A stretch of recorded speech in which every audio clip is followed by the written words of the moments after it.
Yeah, good morning, good afternoon, and good evening, depending on wherever you are watching us from. It's another show of politics on the street.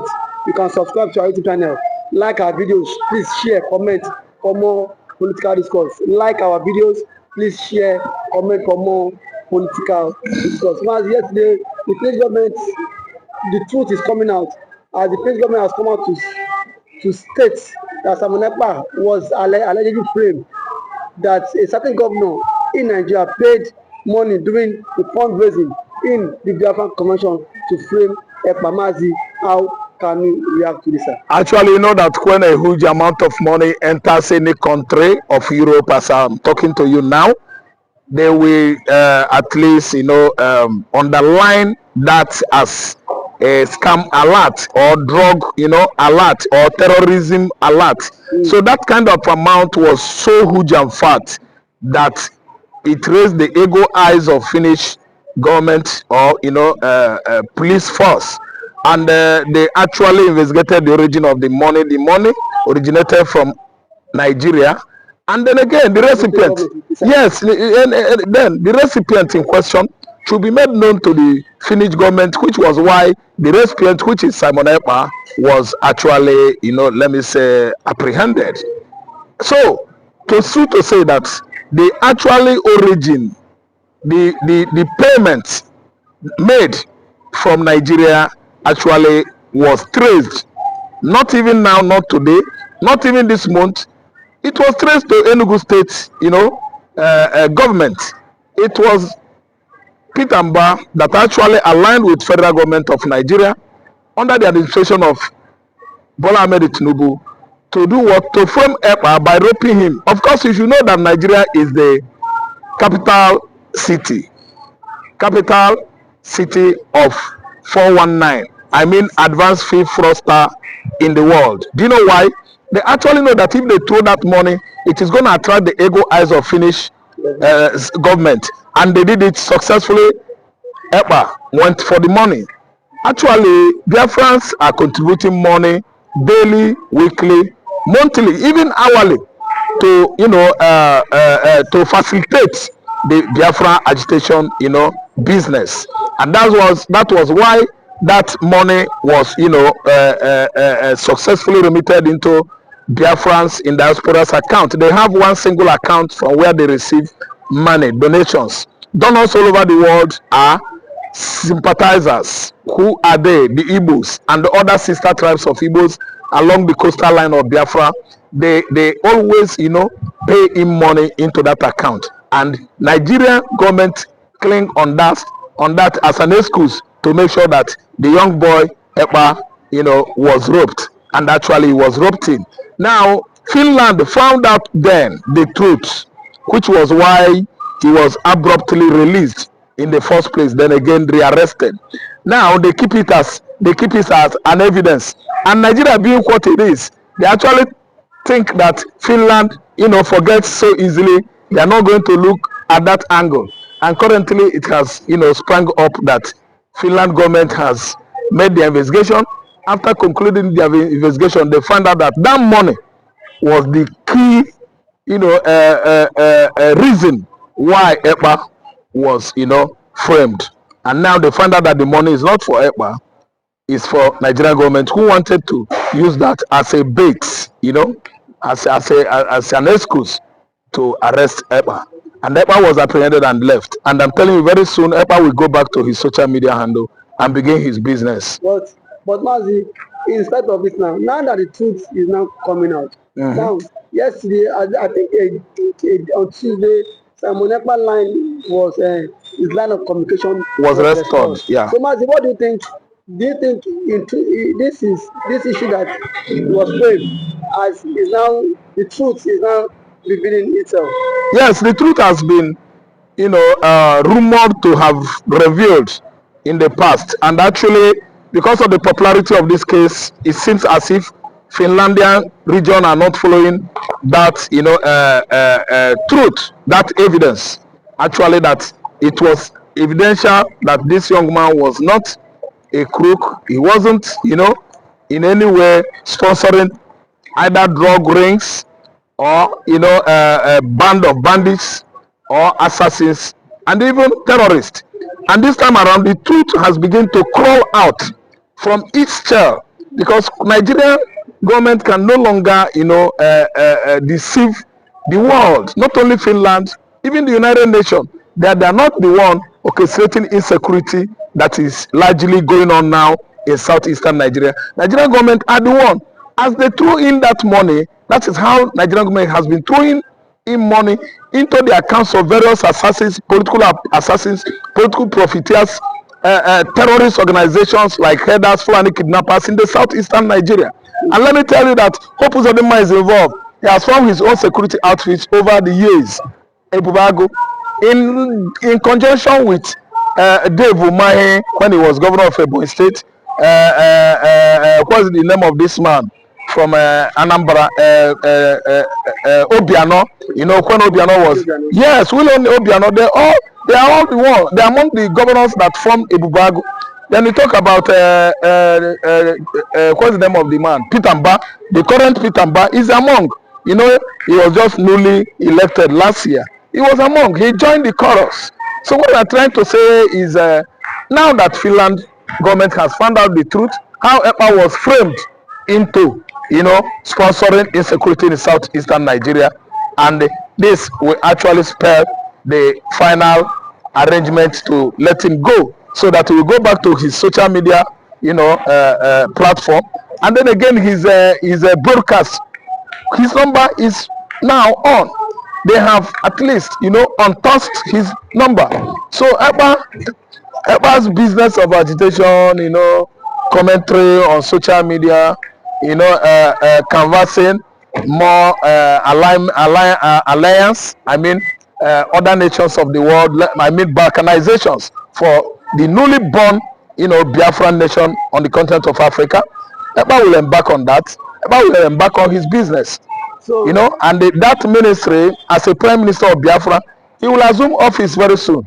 So, Mazi, also in last about ago, the CDS Musa and the Minister of Information has outrightly rejected the way Nigeria is handling this issue of Nepa, saying this is not what they expect, and they are handling this issue with levity. They are not handling it the way they ought to have handled this issue. That they are giving Ekpa wins. We've seen that his line of restoration has been his line of restoring his line has been restored. Yeah. And then he has been given access to speak to people. This is not what they want, Mazi. They are saying if the Finnish government should not take sides, or else they will cut ties with the Finnish government, Mazi. So let me tell you, cutting ties with Finnish government will sever Nigeria international image the more. Ask me why. Why? They don't fund Finnish government. Finnish government are not thief countries, criminal countries like Britain, like France. I don't know what I understand. Britain is stealing our oil. Britain is at the back door, still controlling Nigerian government. Finnish government, Finland as a nation is not our colonial master. They didn't have anything to do with Nigerian mineral resources whatsoever. Nigeria can never ever fund or remit illegal fund, stolen public fund into any bank in Finland. They don't accept it. If that money hits such bank, they are going to send it back or invite you, and if you come, they will arrest you and report you to the government of Nigeria. Finland is not a criminal country like Nigeria. So Christopher Musa, if you ask me, is a history blind colonel. He doesn't know anything about international diaries, international history, international happenings like we. I'm telling you, how could you just say Nigeria will cut tie with Finland, as if Nigeria is a thief country like France and British, criminal countries that are depending on their colonies in Africa here. Finland doesn't have any tie with Nigeria, let me tell you. They are just here because they want to be here. It doesn't mean that they are benefiting from our crude oil. Finland is not benefiting from gold in Zamfara. Neither are they benefiting from the lithium, what they call it, platinum, lithium, californium, all those newly discovered mineral resources at Sambisa Forest. They are not criminals. Finland is an advanced country where law and orders are what? Maintained. Public accountability and transparency. It is going on in that country. It is happening over there. I don't understand. Finland is a lawful country. Finland is not a country with human rights, violation. They don't. Number one in the world. I'm telling you, Finland, without being told, as I'm talking to our viewers, restored ties with Biafra in 1960s when the war was going on. They are, out of the whole countries of the Europe, the most generous country who gave to the charity, general benevolence to humanity, especially to make sure that what are called children of Biafra in Biafra land did not all die. So our ties began many years ago, almost 60 years now, with Finland, not Nigeria. So Christopher Musa, if you ask me, is just piping, blowing his drum, talking drum for nothing, out of ignominy. He doesn't know too well that Finland is an ally to Biafra many years ago, before even his birth, because I don't know how someone of that exalted office does not read history, is history blind, anything about international diaries, the man is off. So so it's very hilarious and funny. I think Christopher Musa should begin to have a rethink that young man in his 30s has actually outsmarted a whole country like Nigeria. His name is Simon Ekpa. Thank you so much, and thank you for Yeah, thank you so much. Yeah. Aisha Yusufu has tasked Imo State Governor, Enugu State Governor, Anambra State Governors. Stop blaming government. You are the CEO of your state. You are the executive governor. Now, since you go to Abuja to collect money, then take responsibility for the insecurity in your state. What do you have to say about it? Now, thank you for that wonderful question. I think being the governor of the state, you have every power for you to make sure that you get security votes from the federal government. By so doing so, what are the governors doing with this money? Stop coming out to tell the people that there is insecurity in my state and that unknown government have been killing. The government need to take action and put an end to all this and stop apportioning blames. The people you are apportioning blames to are the people who their lives and properties are entrusted in your hand as the chief security officer of the state. So for a governor to come and start telling people that see there is insecurity in my state, I think to me the governor need to stand up and then act now, because every now and then allocation is being shared for you, security vote is being given to you, and you have the mandate. The primary function of government is to protect life and property. Yes. So if you cannot protect life and property, then why are you the governor? But some have said that the governors have no power over the military. That it's only the president as the commander-in-chief of the armed forces. What do you have to say about that? The governor does not have power over the military. That is true. But see, the question is that can the governor summon military chiefs in their states, I mean the division's commander, to sit and dialogue for a way forward? The answer is yes. So if we can do that, so indirectly it's still have power over the military. Now when it calls for security meeting, don't this man don't these guys attend in his various place? They do. So the president should not come and say that he does not have the governor should not come and say he does not have power. We still have killings in Imo State, Enugu State, and some other states. For how long can we continue in this path? The people are scared of their lives.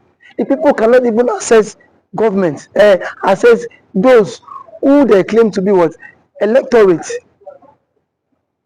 We cannot access people that give us the mandate. So how long can they continue like this? So I think the government of these states on their own, they need to up their games. You must up your games as a governor if you don't want to be sacked come 2027. But there's always been this fear that the votes of Nigerians does not count, and that is why our elected officials are acting this way. that assuming our vote is counting, they will sit up knowing that if I don't perform, no second term for me. You agree with that statement? Our vote does not count. Does our I cannot say if our vote count or not because I have not conducted any election. So what I'm to say is that people have lost confidence in the INEC, in the own power. The reason why they've lost You've lost confidence because so many persons have seen the case of Hope Uzodinma when he but reason best the court knows why he had to give it to him. But someone who came forth in the election was uplifted and then he came forth. So the court cited some reasons which Hope Uzodinma became the governor. Reason best known to them. I am not in the position to speak for the court. But one thing is that INEC need to be the trust of Nigerians again. You saw what happened in last election. As allegedly reports, the results were changed in the IRF quarter. So I don't know how true that allegation is, but see, it has been going viral. So these are things INEC need to repose that confidence in the average Nigerian. And for the governors too, how much is being given to you on a monthly basis? If you get money on a monthly basis, then why don't you make sure that these people who gave you the mandate to protect them, you can as well protect them too? Because the people cannot always be one-sided every time. The people need to benefit from dividends of democracy. And when they have to benefit from the dividends of democracy is by what?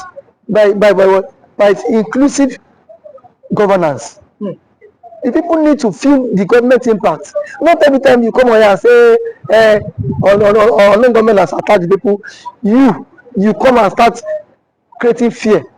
These governments are even creating fear in the life of the ordinary man. We've seen the governor of Enugu State who has declared that Monday is no longer a sit-at-home in Enugu State. When people are saying that, you are seeing that as the governor. Can you come and secure our lives? I mean, the other people, because you see this sit-at-home every Monday. Some are doing it maybe out of respect for nnamdikanu, but some are doing it out of fear. It is two ways. People are telling the governor, please find a way to secure that. Police cannot be everywhere. What do you think? Because sit at home every Monday, it might be affecting the economic activities in the southeast. What do you think that the governor can do, or the governors in the southeast can do? Thank you, brother. I think sit at home every Monday is a commensurate to honor the Mazi Nnamdikanu, who has been in incarceration for 4 years now and still counting. But what I want to say is that when there is a conflict in the land, the president himself needs to address this issue of Kanu. Let Kanu issue be settled out of court. If what Kanu is the son of the president, as a son, you can go, you can have a different view or different ideology and philosophy from what your father had. But why can't you, as a father, have you reached out to Kanu himself? And what I felt that the president ought to have done was, why Kanu was in decision, go and meet, let them bring Kanu to you, DSS. Sit down with Kanu, have a round table discussion with him. But do you think that's possible? Because we saw Buhari, he could not Buhari is different. See, so, these are two different people. Yes. If you want the security apparatus cannot be everywhere, and these guys are what? Overstretched. Yes. These guys are also overstretched. So the president is the father of the nation. Yes. Since the president is the father of the nation, he should at least reach out to this guy, even to the Ohanes in Igbo. Whenever he will want to invite some Igbo politicians and some Igbo stakeholders to sit on a round table and discuss with Kanu. You have conditions, give him your conditions. Send it to him. Because you see, this is the only way this thing about marginalization can stop. And the truth of our matter is that the Igbos are heavily marginalized in the country, and that is what and that has breed a whole lot. But do you think that giving them an opportunity, or yes, that's an opportunity, or finding a way, a consensus in 1999, Nigeria had a consensus on making a Yoruba man a president. In 2007, Nigeria had another consensus to make another man to be a president. Do you think that Nigeria finding a way or making a consensus to make an Igbo man the president is going to make that marginalization or the agitations go down in the south? Making an Igbo man be the president would at least work to some extent. It will help this issue of marginalization reduce a very long way, because if the Igbo man is the president, P.Mb, you will not watch P.Mb allowing nnamdikanu to languish in detention, even if, because yes, that is his brother from his tribe. They are from same tribe. No, so why was Sonegbo released? It was let's go. Yes. So to some extent, it will help a long way. And as an Igbo man, he will speak in the language that the Igbos. Now I am one of the sons. Yes. You don't have any right to agitate. Yes. So that will help them. It will go a very long way for them too. So I'm letting you go. I think we have like 1 minute. Okay. Now, Southeastern Governors Forum. What should be their next step? Southeastern Governors Forum should at least make moves to meet with the presidents. Yes. To put an end to all this. That is the only way. Because if there's no end to all this, all we hear is killing. And then we are not in support of all this killing. It is not good for the future of the country. It's not good for the future of the country. Okay, thanks for coming. Thank you for having me.